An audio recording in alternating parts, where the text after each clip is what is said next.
Hello and welcome to the Guitar Collection. Today is a very exciting day because I finally have an instrument in my studio by the famous Jakob Lebisch, who is a German double-top luthier based in Offenbach, Frankfurt area. Now, Lebisch guitars are taking the guitar world by storm. He is a young luthier that's very much up and coming. However, he already has a 10-year plus waitlist, something crazy like that. And it is very obvious to me why. Now, before I even get to the sound, which is certainly the most impressive element of this guitar, I have to say that this guitar is one of the most beautiful instruments I've ever held. And feel free to disagree with me. I don't really care. I think this guitar is fantastic looking. And maybe it is one of those things that you have to be holding it to see. But every little detail is accounted for. I love this dark tinted cedar top that reminds me of some of Daniel Friedrich's guitars that were cedar tops and very, very dark with this orangish brown color. And I have to say, something I am immediately drawn to and absolutely love is the rosette of this guitar and the minimal nature of it and how it's reflected onto the bridge of the guitar and also up on the headstock as well. And I have to say, it must be such a tricky thing for a luthier to come up with a rosette that is distinctive to where anyone that sees the guitar thinks, oh, this must be made by Jakob Lebisch, yet isn't flamboyant and too tacky and out there, yet still nods its head to the master luthiers out there. Let's face it, there are tons of beautiful rosettes already by the great masters, whether it's Simplicio or Torres or Romanios, Fleta. I mean, the list goes on and on. These are all so beautiful, but how do you break the mold and make your own idea that is just timeless and elegant? I can't say enough nice things about it. I mean, just enjoy the beautiful pictures and taking a look at this guitar and try to get one for yourself because they are really something. So I hope you enjoy the photos of this guitar and that this video accurately reflects how it looks. Definitely check out the full photos on guitarcollection.com. They are spectacular. But let's talk about what's under the hood, this double top guitar. This guitar has a very, very interesting, different design. It is not Nomex. It's what I believe to be balsa double top, but it doesn't go in a chevroning pattern like you're used to seeing balsa double tops like Antonius Müller has pioneered.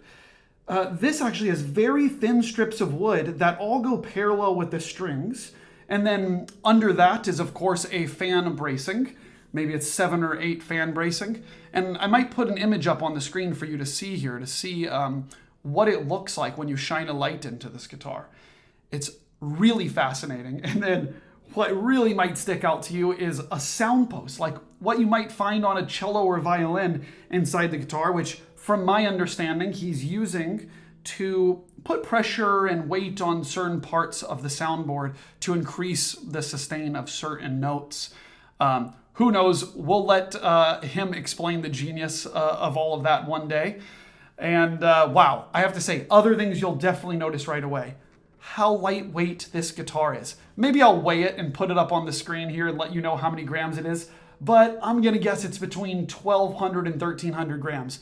It is a feather. I mean, you forget the guitar is in your lap. It's that light. And if you've never held a guitar this light, just imagine if you're holding like a guitar that was made for a kid, a little kid, like a half-size guitar. It's like that weight. And I have to say, it makes it so much fun.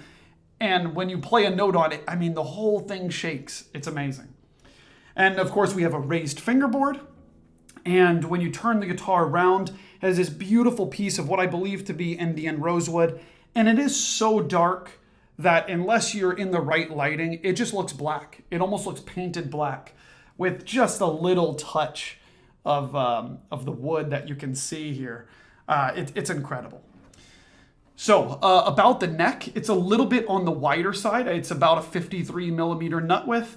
The neck is fairly thin and fairly D-shaped. It is extremely comfortable to play. The action is low. And like I always say, the sound certainly influences the way your fingers feel on this guitar because it is a very trustworthy guitar. We'll get to more to the sound in a little bit. I'll finish up talking about the headstock here. You can see it has this nice carved pattern. Again, a distinctive, classy look here that's not too tacky or flamboyant. It's just elegant and beautiful, and I love it. And then top it off here with what rarely looks nice on a guitar. It looks incredible on this one. These Scheller tuners with the black base plates. I mean, it's stellar looking. Anyways, I'll stop oozing about the guitar. You have to hear how this guitar sounds. And the first thing you'll notice, when you play a chord on this guitar, you feel like you are in the first time in a sports car where someone just slams on the gas and you hear the growl of the car. You hear this in this guitar. Listen to this.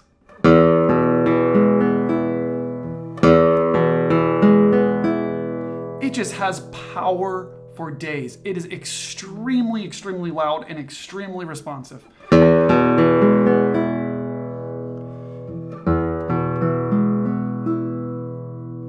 Now, this also means if you're having a bad nail day or your tone isn't right on, it will pick up on that and it will make your mistake sound terrible.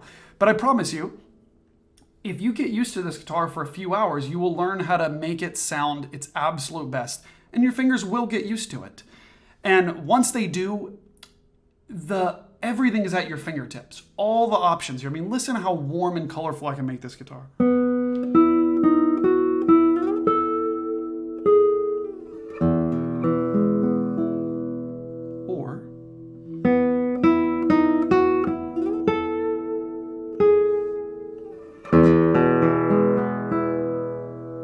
Or even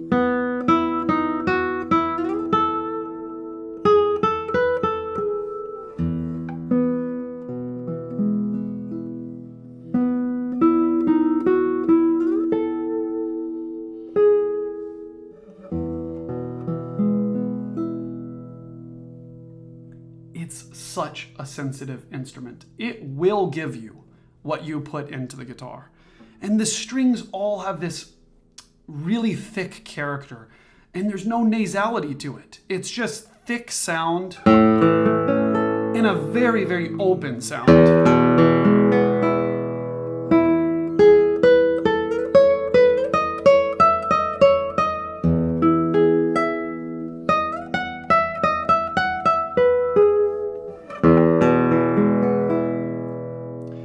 Now, one thing you'll find that is particularly characteristic of these extremely loud double tops. And now, keep in mind, I'm not saying any double top. I'm saying the ones that are extremely lightweight like this one and extremely loud.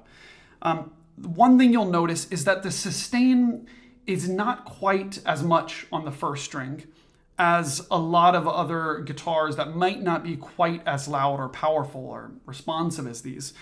And it seems like a very difficult thing to overcome. And I have to say on this guitar, while there are some notes that are shorter than others, there are no offensively short notes, which sometimes you find on the super lightweight, powerful double tops.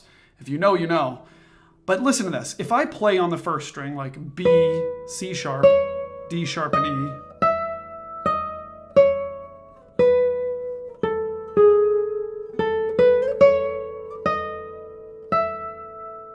see, if I leave the other strings ringing for the sympathetic vibrations, then I really get all I need. That's fine. I get exactly what I need. But of course, if I mute the other strings,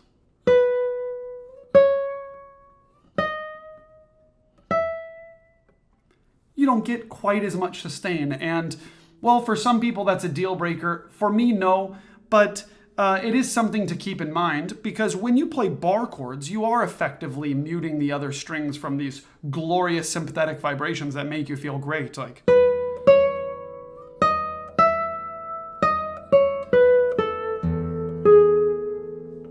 however, I work around this and I think it works really well still. Do I wish there was a little bit more sustain on that first string? Yes. However, there are way too many positive characteristics about this guitar to make that stick out in my mind. So, what do you do when you have a guitar that is this powerful and this loud? Do you just play it loud all the time? Well, no. it really gives you the ability to choose all sorts of different dynamics. I mean, if I do this, and just play with a very light touch, plenty of sound comes out, but it's still a piano sound. And when I push a little bit harder, you can get a mezzo piano sound, a little harder. And now maybe I'm mezzo forte or forte. And then now I'm forte. And now I'm fortissimo. And then now I'm a step above that. It really has an insane dynamic range where you can choose so many different dynamics to play in. Well, I have to say that this guitar is such a joy to play. It's so colorful, it's extremely natural sounding, and it's easy to play, and my God, is it beautiful to look at. And I'm going to play now some different sound samples for you so you can get to know this guitar a little bit better and skip past all this blabber by me. Let me know what you think. Do you love this guitar? Do you hate it? Do you feel the same about this instrument and the way it looks and sounds as I'm describing, or do you think I'm going over the top with this? I have to calm down because I'm very excited about this guitar.